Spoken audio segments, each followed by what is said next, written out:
Hey guys, it's Marianna, and it's time for us to talk about the Season 5 finale of Game of Thrones. By the way, if you can hear some kind of background noise, it's because it is raining like crazy outside right now, and I really wanted to actually film and post this video today, so we're just going to have to work with this wonderful Chicago weather. So Season 5, Episode 10, Mother's Mercy, which is kind of an ironic title because aside from Cersei's storyline and Sansa's storyline, pretty much everything else has gone to shit.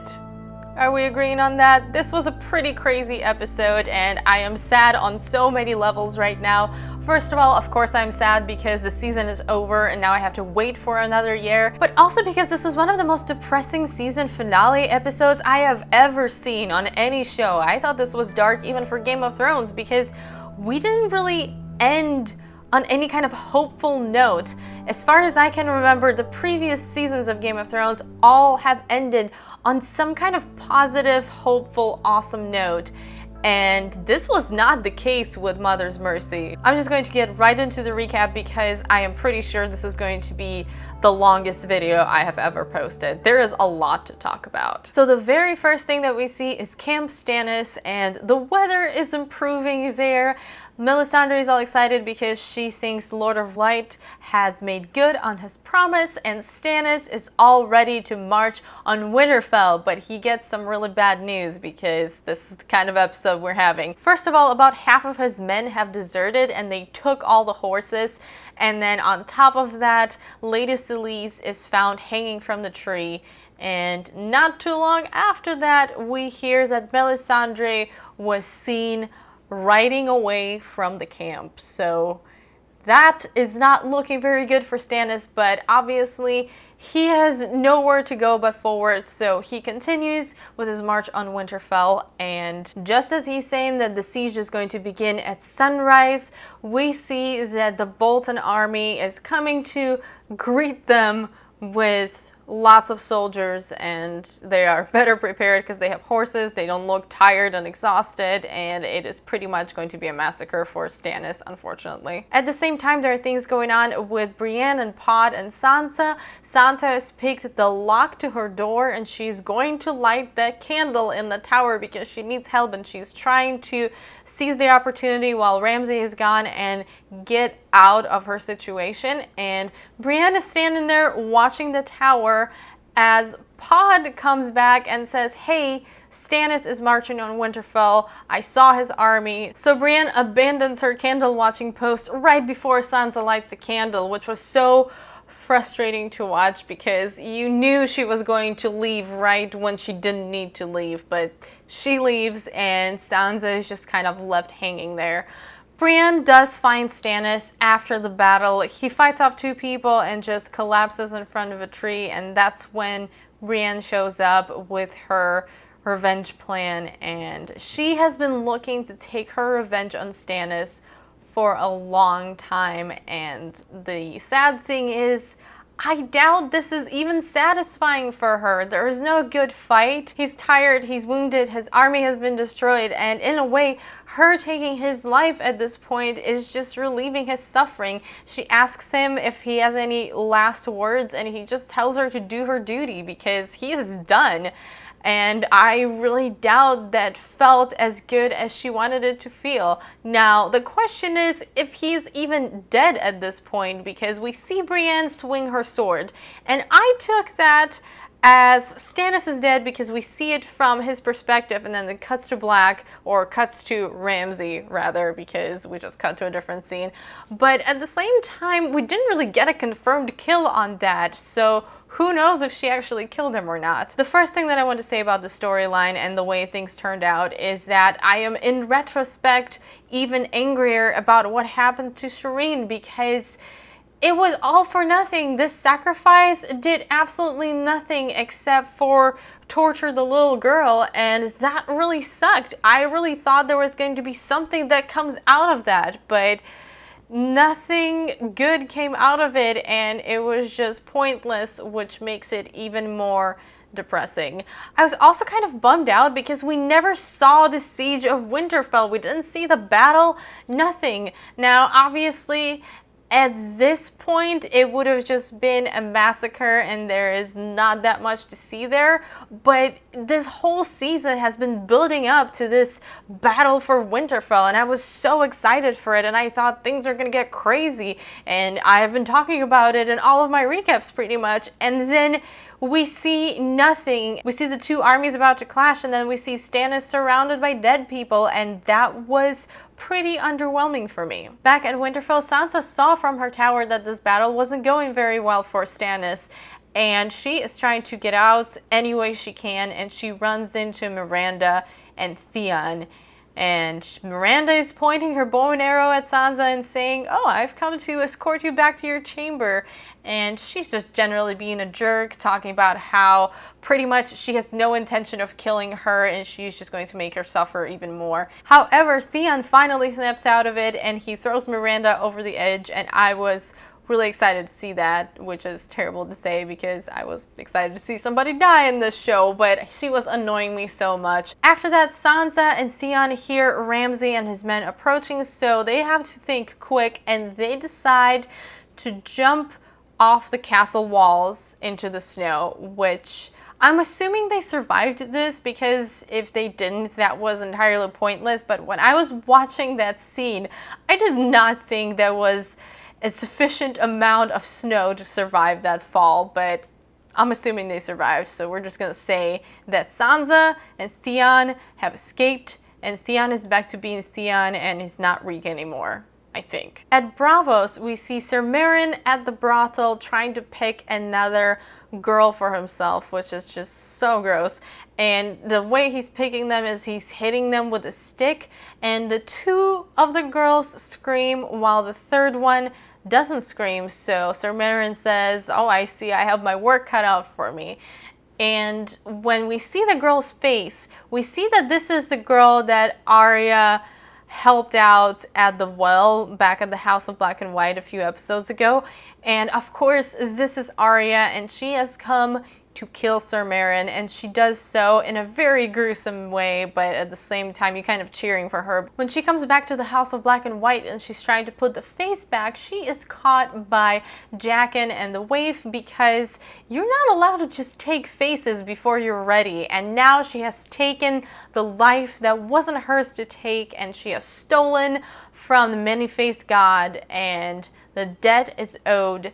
And Arya kind of thinks for a second that she's about to get killed, but we see Jaqen drink this poison and just drop dead, and Arya is crying. She's freaking out because she doesn't want him to die, and surprise, that wasn't Jaqen, that was no one, because somebody else who looks like Sexy Jesus appears behind her, and as she's frantically ripping the faces of the dead person, she comes upon her own face, and at that moment she goes blind. I thought that this scene was done really well, and even though it is pretty different in the books, the result is the same, and I really liked the way that they portrayed this in the show. At Dorne, we have Jaime, Bronn, Myrcella, and Trystane leaving for King's Landing, and we get this really nice scene between Jaime and Myrcella where he tries to find the words to tell her that he's actually her father, and she accepts this really, really well, and she says, "Don't worry about it, I know what you're trying to say and I'm fine with this." And they have this beautiful father-daughter moment, because you can see how scared Jaime is and how awkward this is for him, and he doesn't know how she's going to react, but she reacts really well, and it seems like all is happy for them, except for Myrcella was poisoned by freaking Illaria's sand. Oh my god, that bitch. I was so mad. What are you doing, lady? What did this child do to you? Like, are you blind with rage that much? It was really frustrating for me.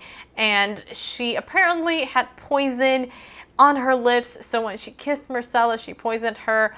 We cut back to Ellaria and we see that she's also starting to bleed, but she's given the antidote, and I don't even know. I hope that Jaime turns around, comes back, and kills that bitch, because that was so annoying and I was so heartbroken by that, because I was genuinely happy to see Jaime and Myrcella have that moment between the two of them. So, man, that sucked. At Meereen, we have Tyrion, Jorah, and Daario trying to decide what to do next, because Daenerys is gone, they don't know where she is, and they're just kind of sitting there trying to figure out what to do.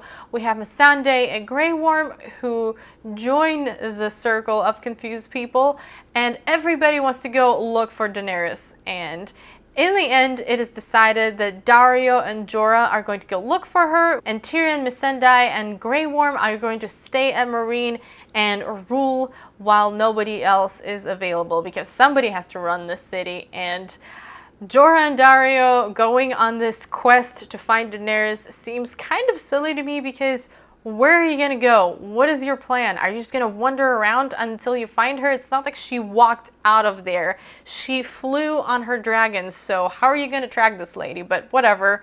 See you later, guys, because I am excited that Varys is back, and we see Varys and Tyrion finally meet again, and they are going to do great together. I'm so happy that they are reunited, because I've been wondering where Varys went ever since Tyrion got kidnapped, and I'm glad he finally found his way to Tyrion, so this is awesome. In the meantime, Daenerys and Drogon have landed somewhere where there's a lot of grass and hills. We don't really know right away where they are. We don't know exactly where they are at all, but for some reason in the beginning of that scene I thought they were in Westeros, because the area looked really familiar. It looked like something around the Eyrie, or possibly the area where the Hound and Brienne were fighting. It all looked a little bit similar to the older shots, but as we find out in a minute, this is not Westeros at all. First of all, Daenerys tries to tell Drogon that they should probably get home, but Drogon is tired and hurt and he wants to take a nap, so he's not flying anywhere at this point. So Daenerys starts wandering around. I don't know if she was trying to just explore the area or if she was trying to get back home on her own, but she gets surrounded by a ton of Dothraki, which is not a good thing. She does drop her ring in the grass in hopes that somebody is going to find it and eventually find her, but she's definitely in trouble, and I am kind of really concerned about her. I don't know where her storyline is being taken, and I am a little bit disappointed once again, because her taking off on a dragon I thought was going to lead to something awesome, not get her into more trouble. So we'll see how that turns out in about a year. At King's Landing, Cersei is still in her cell and she is still being told to confess, and this time she actually decides to go confess to the High Sparrow. She confesses to her relationship with Lancel Lannister, but she denies all other allegations, and that is the first sign that she is not done fighting, because we know Cersei, she's a survivor. Of course, she's hoping that after this, she is going to be free, they're going to let her go, but the High Sparrow lets her know that there's still going to be a trial, because there are other allegations that she did not confess to, and they're going to try to figure out if there is any truth to them. Cersei begs for him to let her see Tommen, and the High Sparrow agrees to let her return to the Red Keep, which I feel like he just signed his own death sentence or something. She isn't allowed to just leave peacefully. She has to do this walk of atonement, and they cut all her hair off, and she has to walk through the city naked all the way to the Red Keep. And at first you see people being kind of quiet and watching this in bewilderment. However, later on the crowd just starts getting really nasty towards her, and this is definitely a very uncomfortable scene to watch, and it goes on for quite a while, and by the end of this walk she is just breaking down crying. She's covered in all kinds of garbage and her feet are just bloody. She's greeted by Kevan Lannister and Grand Maester Pycelle, and also by Qyburn, who covers her up right away and introduces her to the newest member of the King's Guard, the Mountain. We don't see much of him, but from what we can see, he looks pretty messed up, and I am not excited to see him back, because he's some kind of Frankenstein's monster right now, and he carries her off, and you can see in Cersei's face that she is not done fighting and that she will have her revenge. This was obviously a very important scene for Cersei, not just in the way that she was exposed to the crowd and they have even less respect for her now and they're not as afraid of her anymore as they used to be, but also I am sure that this is going to make her even meaner and she is going to get on her revenge plan pretty soon. And at the same time,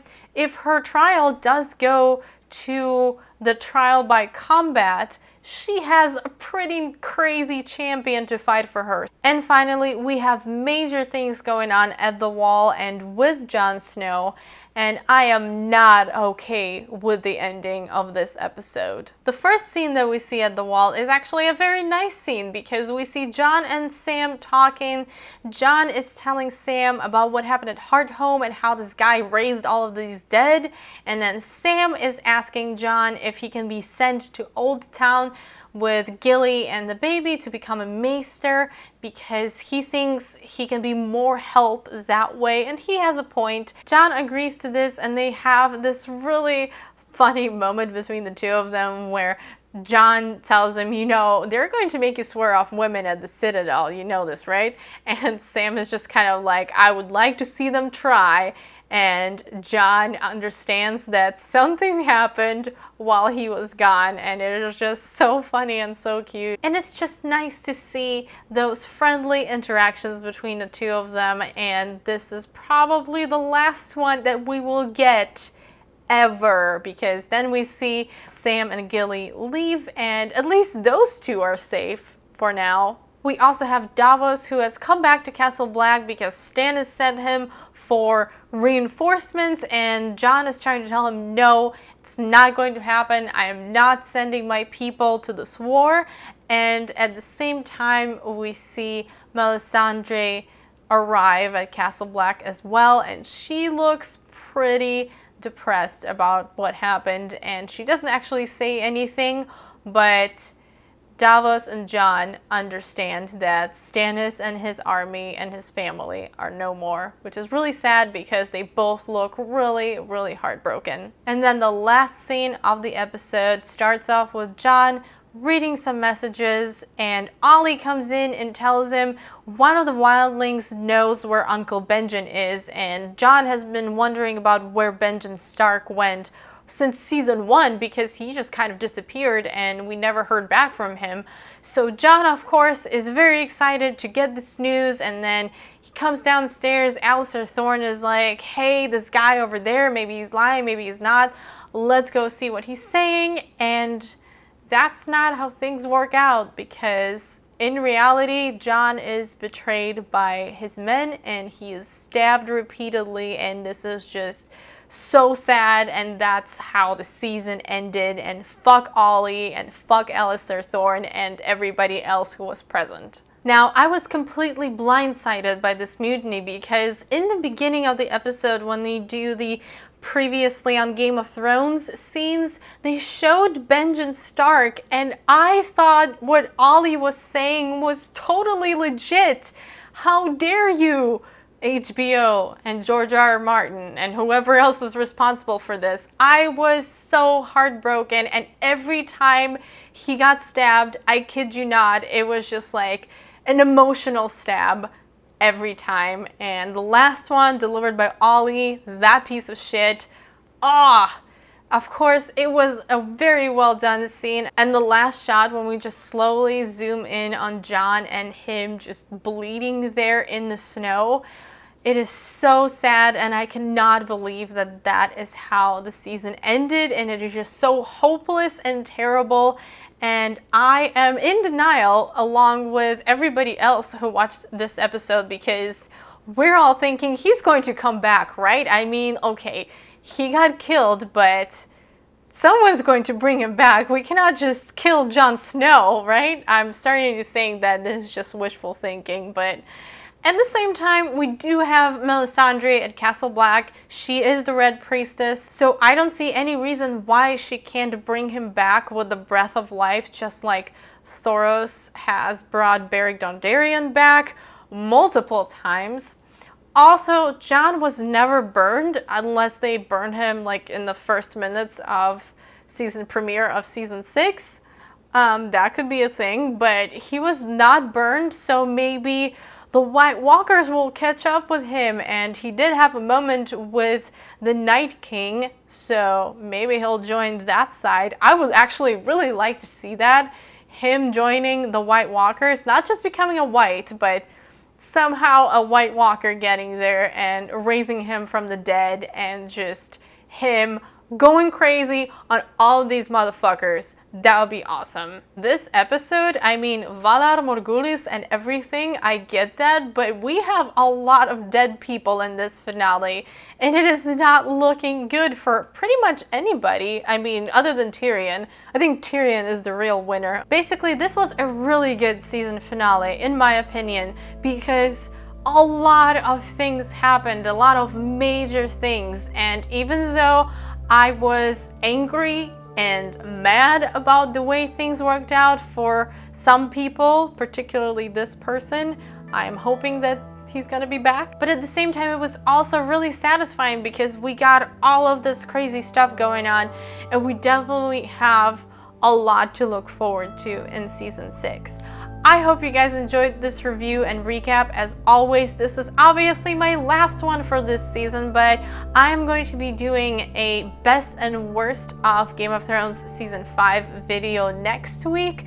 And if you want me to do more Game of Thrones videos, please leave me some comments below and let me know what kinds of videos you want me to do. Do you want me to compare the books to the seasons? Do you want me to just do kind of an overview of what I think are changes that worked out and what I think are changes that didn't work out from books to the TV show? Let me know what you want to see aside from my best and worst of season 5 of Game of Thrones video, and I will also be doing an overview of the first 5 books of the A Song of Ice and Fire series. I will obviously not have any spoilers in there, but I'm just going to be talking about what I think of these books, whether or not I think you should read them, stuff like that. So that's coming up soon, and I hope you guys enjoyed this video. Thank you so much for watching. Please don't forget to give it a thumbs up, and don't forget to subscribe to my channel if you haven't already. I hope you're having an amazing day, and I will see you soon in my next video. Bye!